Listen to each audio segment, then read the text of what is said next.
Hello and welcome to the Super Duty. This is a 2024 Canadian spec F-250 Limited. And as tested here, 125,000 Canadian dollars. What does that give you? Well, a big old diesel engine, 500 horsepower, and 1,200 foot-pounds of torque. Now, here in Vancouver, if you don't know, Vancouver is a relatively small city. I mean, yes, there are the suburbs and whatnot, but the vast amount of people that live in Vancouver is in, well, the city of Vancouver. And we really don't need a truck like this. However, there are plenty of heavy-duty trucks that's out there, fully unloaded and driving around. I did a video on the Silverado 2500 not that long ago, and I wanted to see exactly how that was like. How driving a heavy-duty truck is like every day. And then this popped up. So I thought, why not test out Ford's latest offering? They did update the styling for 2023, and for 2024, there's really no visual difference. You got this upright front grille, and of course, because it's limited, you got chrome absolutely everywhere. This doesn't have like the FX4 package, which means on the lower bumper, I do get this valence here just to help with aerodynamics. I mean, it is a Super Duty truck, and it definitely has that macho look compared to the F-150. Personally, I'm not a big fan of this specific grille, but because the F-250 comes in like a million different flavors, you can get the one you want. You can spec it out however you like. There's so many different options, trims and all that good stuff with the Super Duty. So pick the one you want and pick the one that is capable of doing the things you want to do. Because I'm sure by now you've seen all the ads where, well, a Ford Super Duty can carry 40,000 pounds. Yes, but not like this one. This one can't carry that much. In order for you to carry like 40,000 pounds, I think it's single cab, 450, and it has to have this motor, I believe. If I'm wrong in any of that, I'll put it in text right over my face. But essentially, there's very limited amount of models that can actually carry 40,000 pounds. But that's fine, because the average Vancouver person won't carry 40,000 pounds. I went to my local Home Depot and got this. That's right, a single bag of soil. Is it, well, overdoing it just a little bit with this 8-foot long bed? Maybe just a tad. But I can say for sure, carrying a single bag of soil is not a problem. Yeah, let's be honest, the Super Duty it's a lot for everyday streets. Parking has been difficult, and you know what? In the average Vancouver parking lot, I stick out just a little bit comparing to the rest of the vehicles that's there. Before we get to how this drives, let's talk about the interior a little. It's essentially F-150. I mean, they took the cab out of the F-150 and that's really it.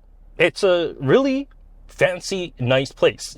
As it is the Limited, you get a lot of fancy options like the stitched dash, soft touch materials, this big old plaque in the center with the VIN across it.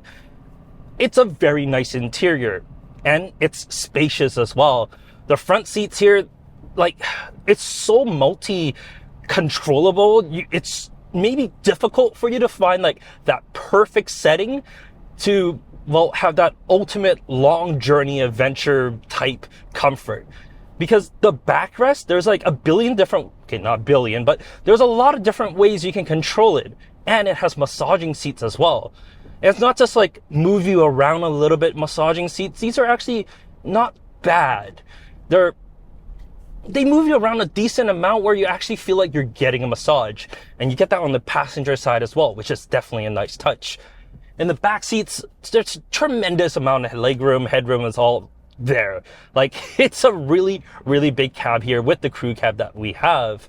If you're thinking of carrying child seats in here, not a problem. On the driver's side, this is a Collect Ling infant seat.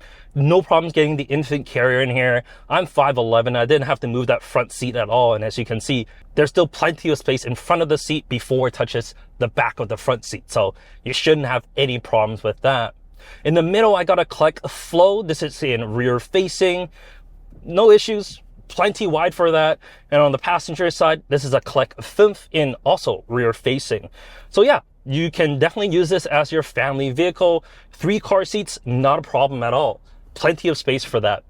The only thing I would say is if you're putting forward facing seats, the forward facing anchors, so the upper anchors that you'll be using, as in many trucks, they're a little bit different. It's a loop and then to a hook that's in the center, for example. So how you're using this is a little bit different than, for example, an SUV would. So do check the owner's manual on making sure you got the right, configuration for it. A lot of people get that wrong, surprisingly. As for low anchors, you get 2 sets of those, and they're pretty easy to get access to as well. If you want, you can lift the bench up, store a little bit more underneath. Like I said, there's plenty of space within this cabin.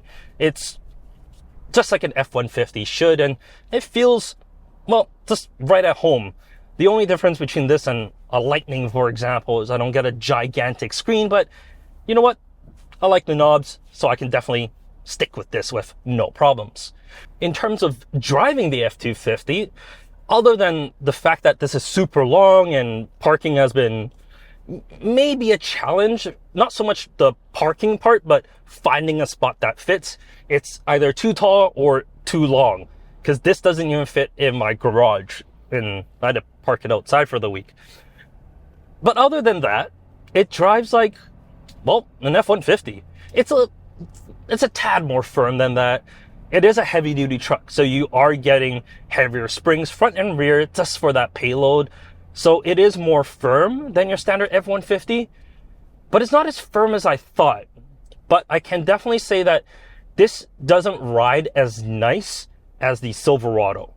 The Silverado rides better, and there's better feedback on the wheel on the Silverado than this. And the Silverado does have the independent front suspension versus this, which is a solid beam axle. So there are some differences. I mean, on the internet right now, I'm sure there's billions of people that's arguing between which one is better, one versus another. I'll let all the engineers kind of calculate that and all that good stuff. But to me, this doesn't feel as good.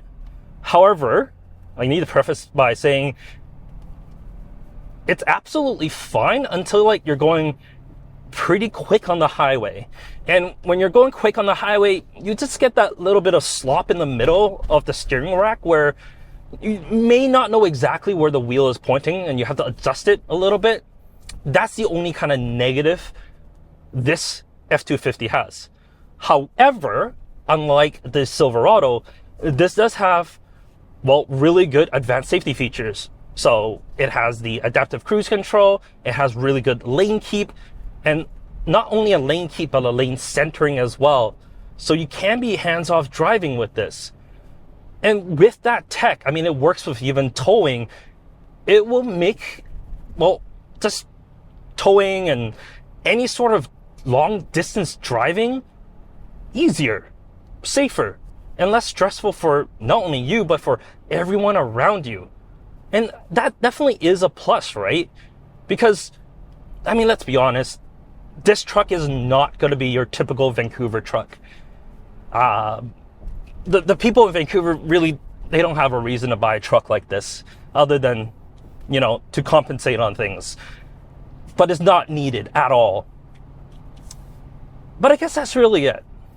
That's really all I got to say about this Super Duty. Is it the one I would buy out of the 3? I like the overall of this more than the Silverado. However, I like how that drives. But I like how the Ram's interior looks a little bit more. So I kind of have to blend all 3 together to get everything. However, I think the Ford is the compromise for all of the trucks. It's priced higher than all the others, but it is the best compromise because you really do get everything in this. And that's, the best kind of deal that you can get on a Super Duty truck. At least for one that is fully unloaded and driving around in a city rather than doing any sort of work. Let's be honest, it's a limited. No one's buying this $125,000 truck, going to a work site, putting gravel in the back. No one. Okay, maybe like 1%, maybe 0.1%, but it's not a lot of people. In any case, that's really it. That's all I gotta say. I will talk to you later, but take care.